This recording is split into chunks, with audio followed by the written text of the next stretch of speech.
Saudara yang terkasih, kalau kita mendengarkan dengan baik 3 bacaan yang kita atau gereja tawarkan pada minggu Advent kedua, kita akan menemukan suatu nada yang sebenarnya sangat-sangat positif. Di situ ada nuansa, nada, warna kebaikan. Ada warna keharmonisan, ada berita tentang persaudaraan, kehidupan, kedamaian, dan yang paling penting keselamatan. Coba kita lihat dari bacaan pertama, Yesaya. Dikatakan bahwa dari tunggul yang sudah mati, batang kayu yang nampaknya sudah lapuk, sudah hancur, akan tumbuh suatu tunas kecil yang disebut dengan tunggul Isai. Kenapa? Isai adalah nama dari nenek moyang Daud, Yese. Nanti kita dalam hari Natal kita akan menyanyikan lagu itu. Dari tunggul Yese itu. Isai. Dari Daud kemudian akan lahir Yesus, yang sering disebut sebagai anak Daud. Nah, keselamatan yang datang dari tunggul yang sudah mati nampaknya itu, yang tampaknya tidak punya pengharapan, justru membawa manusia kepada keselamatan. Sebab Yesus yang akan kita rayakan kelahirannya adalah juru selamat dan pendamai kita di hadapan Allah. Dan bersama dengan Yesus akan datang beberapa nilai yang sungguh-sungguh penting dalam hidup kita, yang sekalian di situ ada roh hikmat, roh kebijaksanaan, ada roh pengertian, ada roh nasihat, ada roh keperkasaan, ada roh pengenalan akan Allah, maksudnya kehendak Allah, dan yang terakhir yang paling penting ialah takut akan Tuhan. Kita akan kembali kepada hal-hal ini nanti. Tetapi jelas ketika tunggul Isai ini tumbuh dan menjadi pokok kayu yang tinggi, yang besar, yang kuat, ia akan menghasilkan banyak nilai, karena ia membawa roh-roh seperti itu tadi. Bahkan ketika Yesaya menggambarkan pohon yang besar ini tumbuh dan tunggul Isai ini sungguh-sungguh menjadi gembala yang menguasai dunia ini, maka yang terjadi adalah keharmonisan. Bagaimana ular berbisa dengan bayi bisa bersama. Bagaimana harimau, singa bisa bersama dengan domba dan sapi. Bagaimana serigala bisa hidup bersama dengan kambing. Karena kedatangan juru selamat, kedatangan tunggul Isai ini akan memberikan kepada kita tadi kehidupan, persaudaraan, keharmonisan, dan keselamatan.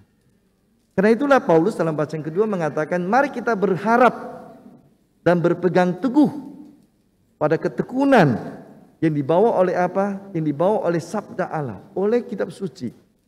Dan siapa sabda Allah itu tersebut? Bukan hanya teks yang kita bacakan ini adalah sabda Allah, memang ini tertulis. Tetapi sabda Allah yang hidup adalah Yesus sendiri.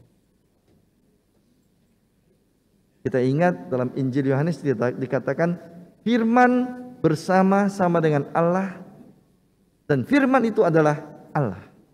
Dan ia telah menjadi manusia. Berpegang teguh. Bukan hanya berpegang menggenggam, tapi berpegang teguh berarti mengikuti apa yang dikatakan oleh Yesus. Apa yang disabdakan oleh Yesus. Apa yang dilakukan oleh Yesus. Dan kalau kita berpegang teguh dengan ketekunan seperti itu, maka kita akan mendapatkan kerukunan, satu hati, satu suara, dan bisa saling menerima satu sama lain. Kenapa? Karena kita menjadi satu saudara, satu persaudaraan bersama dengan Yesus, guru kita. Ya, kita orang-orang lemah. Saya punya banyak kekurangan. Saya punya banyak kelemahan. Saya berdosa. Karena itulah Yesus dalam bacaan Injil, atau boleh katakan melalui pendahulu Yesus, Yohanes Pembaptis dalam Injil mengajak orang-orang yang ingin mendapatkan kehidupan lebih baik untuk menyambut kerajaan surga yang dibawa oleh Yesus dengan satu kata, bertobatlah, sebab kerajaan Allah sudah dekat.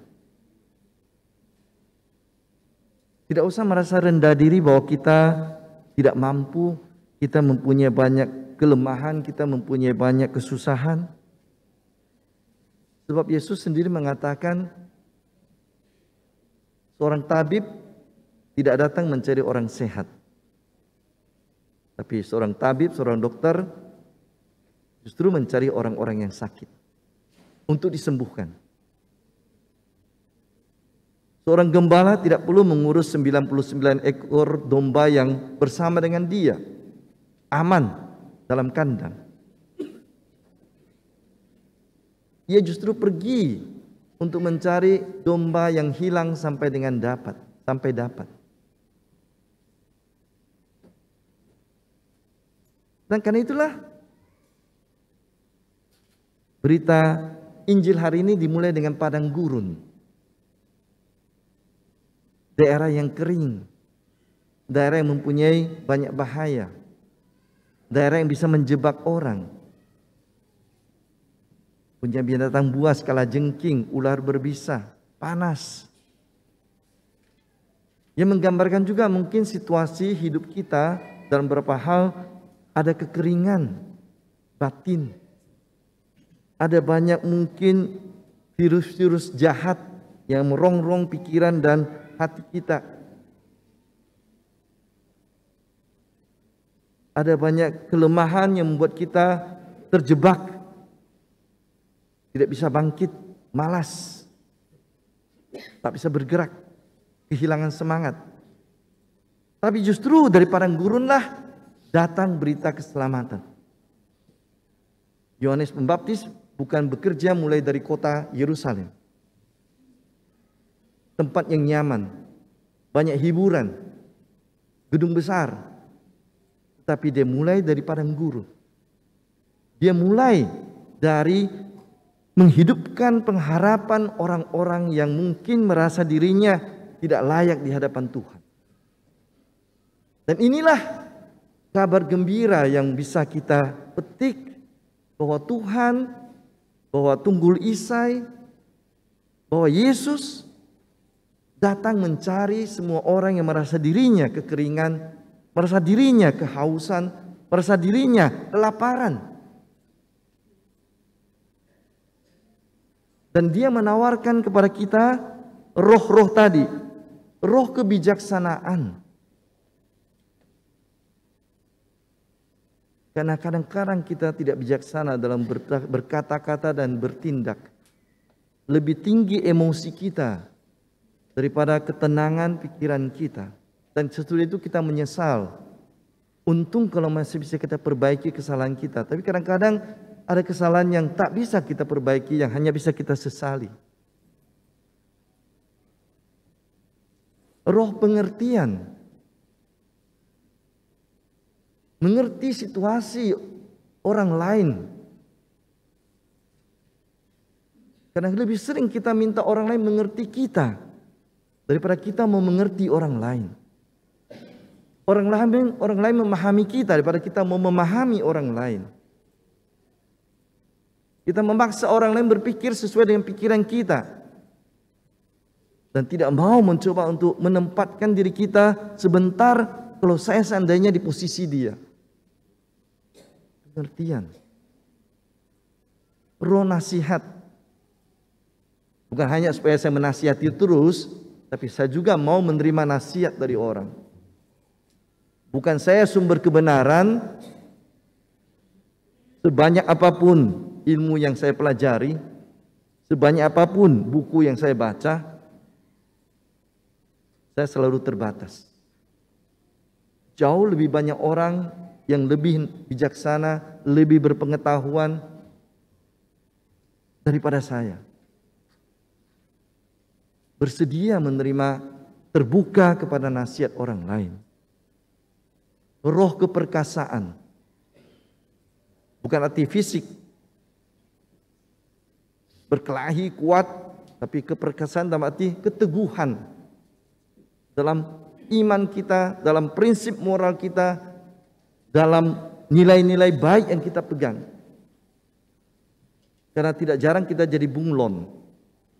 Mana yang menguntungkan kita ikut, mana yang baik untuk kita, kita jalankan.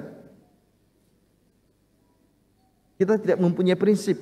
Yang penting saya untung. Yang lain rugi tidak apa-apa. Tapi kita perkasa, kita kuat, kita teguh dalam prinsip-prinsip moral kita. Nilai-nilai kekristiani kita. Iman kita. Yang ada tawaran lebih enak di luar, oke, kita berangkat meninggalkan gereja. Sana lebih enak. Nah ini, keperkasaan dalam iman, keteguhan dalam iman, dalam nilai-nilai yang benar. Roh pengenalan. Mencoba sungguh-sungguh mengenal Tuhan. Membiarkan Roh Kudus yang telah ada dalam kita membuka pikiran kita terus. Mempelajari apa kehendak Tuhan dalam hidup kita terus. Memang tidak mudah mengenal kehendak Tuhan. Saya kena sakit berat, kenapa Tuhan kamu memberi? Saya kena kemalangan, Tuhan kenapa? Sering kita mempersalahkan Tuhan, mengkambing-hitamkan Tuhan untuk hal-hal yang kita rasa menjulitkan kita. Padahal kalau kita pelajari sungguh-sungguh, kalau kita benar-benar merenungkan, mungkin itu kesalahan kita sendiri. Atau mungkin itu adalah kenyataan hidup manusiawi yang harus kita terima. Bukan karena Tuhan yang bersalah. Dan mungkin juga di balik segala pengalaman kita, kita mencoba mengenal apa yang bisa kita pelajari dari hal tersebut.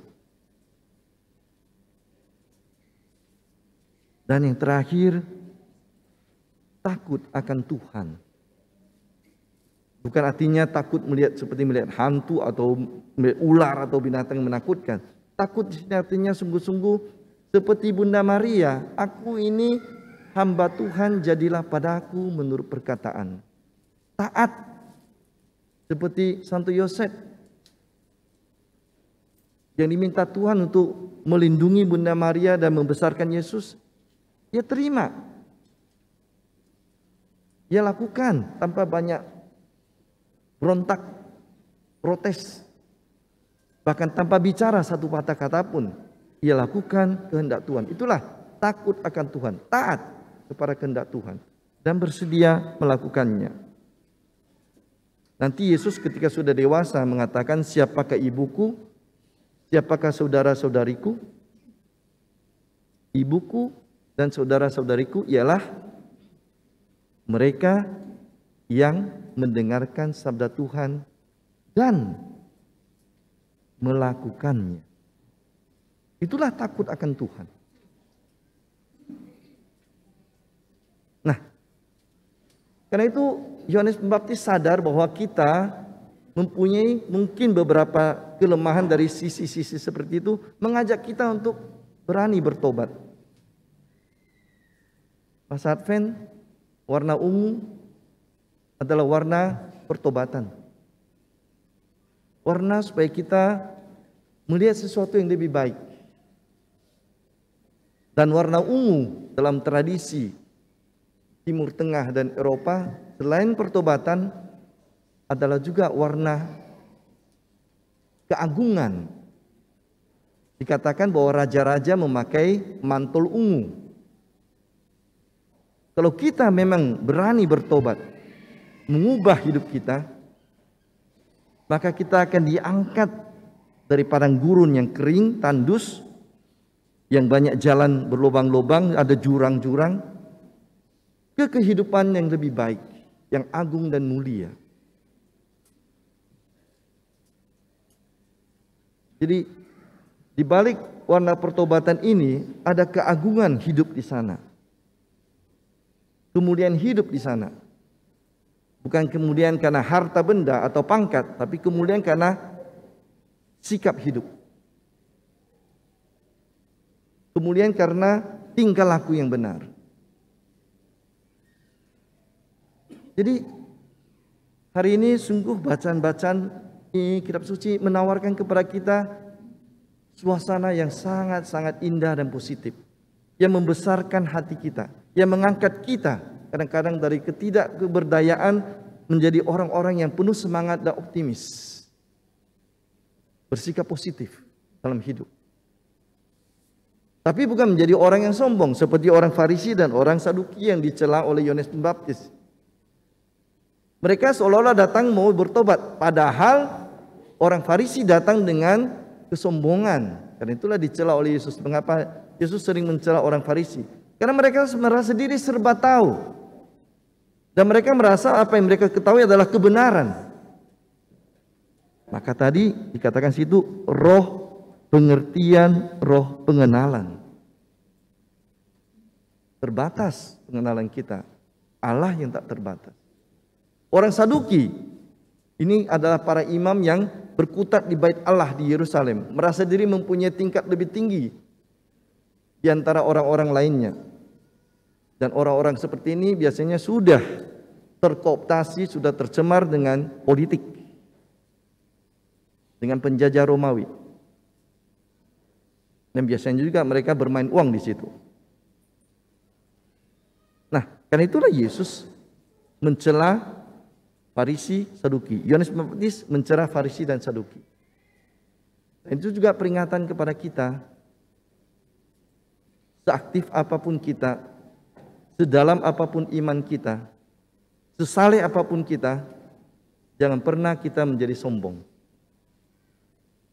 Jangan pernah kita merasa paling tahu. Karena kebijaksanaan Tuhan, iman akan Tuhan selalu misteri yang sangat kaya, yang tak bisa dimiliki sepenuhnya oleh manusia. Dan karena itulah kita diajak untuk saling mendengarkan, saling menerima di dalam bacaan kedua tadi. Saling mempelajari, saling memberitahu, saling menasihati. Supaya kita sungguh-sungguh menjadi orang-orang yang mempunyai rasa takut akan Tuhan. Pertobatan yang membawa kepada kemuliaan, keagungan, martabat kita sebagai anak-anak Allah yang diselamatkan oleh Yesus Kristus, Juru Selamat kita. Amin.